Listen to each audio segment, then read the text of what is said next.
Halo Sobat Ekspor, coba bayangin, kamu udah siapin produk terbaik dan buyer udah deal.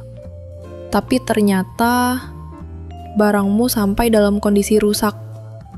Masalahnya bukan di produknya, tapi bisa jadi salah pilih kontainer.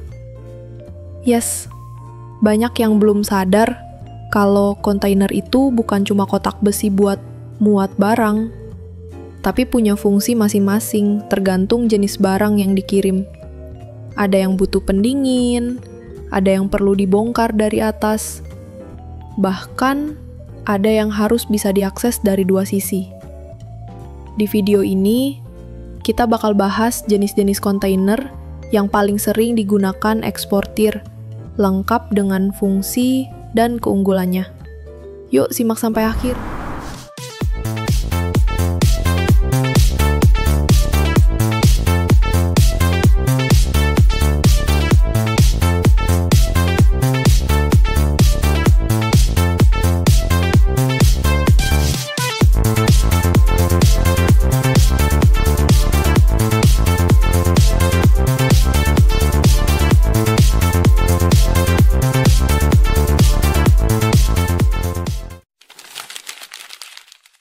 Sobat Ekspor, kontainer itu ibarat rumah sementara buat produkmu selama berhari-hari bahkan berminggu-minggu di laut.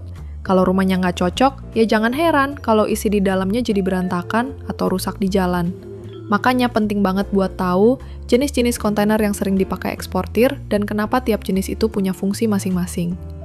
Biar kamu nggak asal pilih dan produkmu bisa sampai tujuan dengan aman dan profesional. Yuk kita bahas satu persatu. 1. Dry storage container. Ini adalah kontainer standar yang paling umum dipakai, cocok untuk barang kering seperti pakaian, furnitur, atau elektronik. Tapi karena tidak ada pengatur suhu, hindari untuk produk sensitif terhadap panas atau lembab. 2. Open top container. Kalau barangmu terlalu tinggi atau besar untuk pintu biasa, kontainer ini solusinya.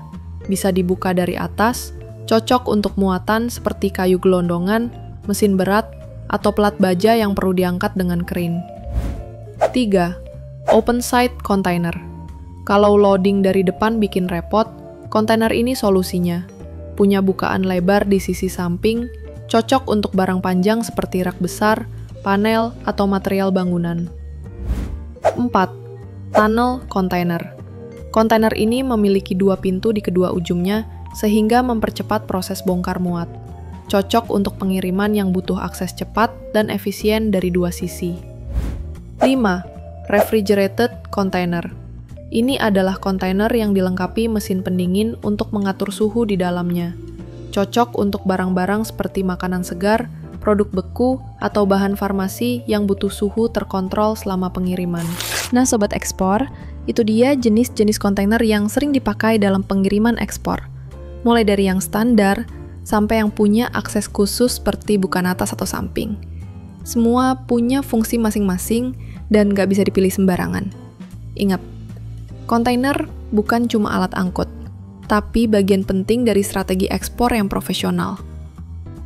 Kalau kamu mau ekspor berjalan lancar, jangan ragu untuk diskusi lebih dulu dengan pihak logistik atau freight forwarder. Tanyakan jenis kontainer yang paling sesuai dengan karakter produkmu. Dan yang paling penting, terus belajar. Karena ekspor itu bukan soal sekali kirim, selesai. Tapi soal bagaimana kamu membangun kepercayaan jangka panjang di pasar global. Tetap semangat, dan salam ekspor.